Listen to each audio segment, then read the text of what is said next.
बिस्मिल्लाहिर्रहमानिर्रहीम अस्सलाम वालेकुम। वेलकम टू निजात ट्रैवल एंड टूरिज्म इटली। दोस्तों, निजात ट्रैवल एंड टूरिज्म इटली में आपको खुशामदीद कहते हैं। यूरोप की कुछ अहम खबरों के साथ आपकी खिदमत में हाजिर हैं। तो सबसे पहले बात कर लेते हैं इटली की। दोस्तों, हम आपको बताएं कि इटली के तमाम जोन जो है इनको येलो जोन में मुंतकिल करने के बाद बहुत बड़ी तादाद जो है मार्केट्स में घूमने फिरने और खाने पीने के लिए निकली है। तो उसी दौरान कुछ लोगों ने वीडियोस बनाकर सोशल मीडिया पे अपलोड की हैं और कहा है कि देखें, लोगों ने बेहतियाती शुरू कर दी है थोड़ी सी नरमी के बाद। इस तमाम सूरत हाल के बाद हेल्थ मिनिस्टर ने इस बात का नोटिस लिया और उन्होंने कहा है, लोगों को समझाया है और बाकायदा तौर पर उन्होंने ये ऐलान किया है कि अगर लोग बेहतियाती करते रहेंगे और नए केसेस सामने आए तो दोबारा से इनको जोन में मुंतकिल कर दिया जाएगा। वो कह रहे हैं कि लोगों को समझना चाहिए कि केसेस कम हुए हैं, कोविड-19 खत्म नहीं हुआ है। केसेस की तादाद कम होने की वजह से हमने इसको रेड जोन से येलो जोन में मुंतकिल किया था, लेकिन अगर केसेस की तादाद दोबारा ज़्यादा हुई तो हम दोबारा से जिन इलाकों में केसेस ज़्यादा होंगे उनको रेड जोन में, जिनमें कम होंगे उनको ऑरेंज जोन में और जिनमें नहीं होंगे उनको येलो जोन में मुंतकिल कर देंगे। तो दोस्तों, बात कर लेते हैं बोनस लॉटरी कंट्रीनों के बारे में। बहुत से लोग अब सवाल कर रहे हैं इस बारे में कि क्या ये खबरें शुरू हो गई है, क्योंकि उनका कहना है कि हुकूमत ने पहले कहा था कि ये फरवरी में शुरू होगी, उसके बाद कहा था कि नहीं होगी।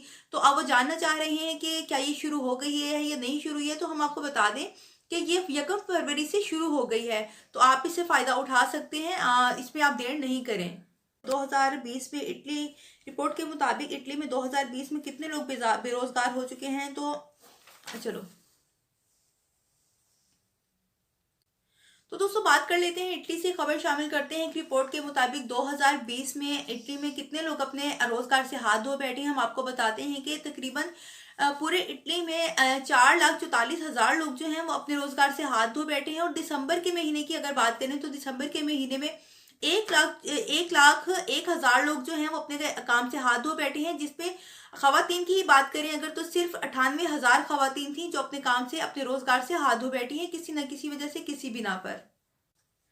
मजीद बात कर लेते हैं इटली की। इटली की अक़वाम मुत्तहिदा की तरफ से एक और रिपोर्ट शाया की गई है जिसमें बताया गया है कि 2013 में एक कश्ती का हादसा पेश आया था समुद्र में, जिसमें 200 से तकरीबन 200 लोग जो है अपनी जान से हाथ धो बैठे थे।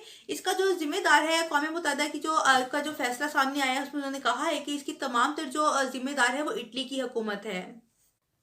तो दोस्तों, जो तफसील हम आपके साथ शेयर करते हैं, रिपोर्ट में बताया गया है कि कश्ती का हादसा पेश आया था इंटरनेशनल समुद्र के बीच में। जब कश्ती पहुंच गई थी तो इसको हादसा पेश आया था 2013 में और उसमें कुछ लोग बच गए थे। उन्होंने बताया है, उन्होंने केस किया है कि हम इटली की हुकूमत को बार बार कॉल कर रहे थे मदद के लिए, और उन्होंने कहा है कि हमारे बार बार कॉल करने के बावजूद भी जो इटली की हुकूमत है वो माल्टा को कॉल ट्रांसफर कर रही थी। उन्होंने कहा कि हम आपकी ही मदद माल्टा करेगा, हम नहीं कर सकते।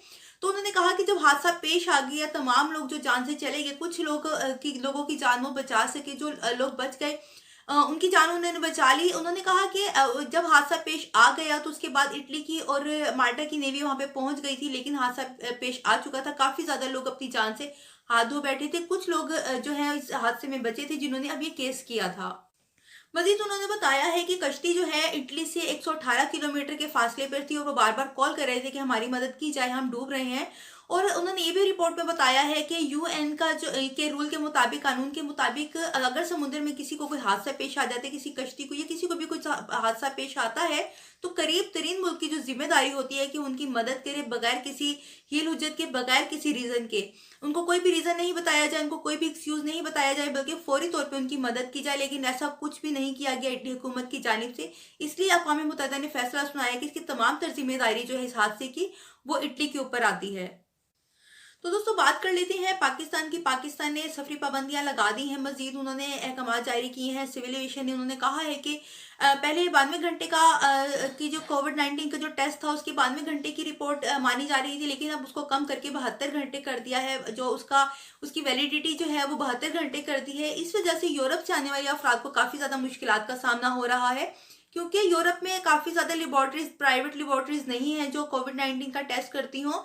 तो लोग जो है गवर्नमेंट हॉस्पिटल से ही टेस्ट करवाते हैं और उसमें कम से कम भी अगर आप टाइम ले तो 24 घंटे लग जाते हैं और 72 घंटे की वैलिडिटी रख दी गई है। तो जो प्राइवेट इदारे हैं वो जो टेस्ट करके देते हैं उसको 12 से 24 घंटे लग जाते हैं और ज़्यादा टाइम भी लग जाता है। इस वजह से पाकिस्तान आने वाले यूरोपियन जो गैर मुल्की हैं उनको काफ़ी ज़्यादा परेशानी का सामना हो रहा है।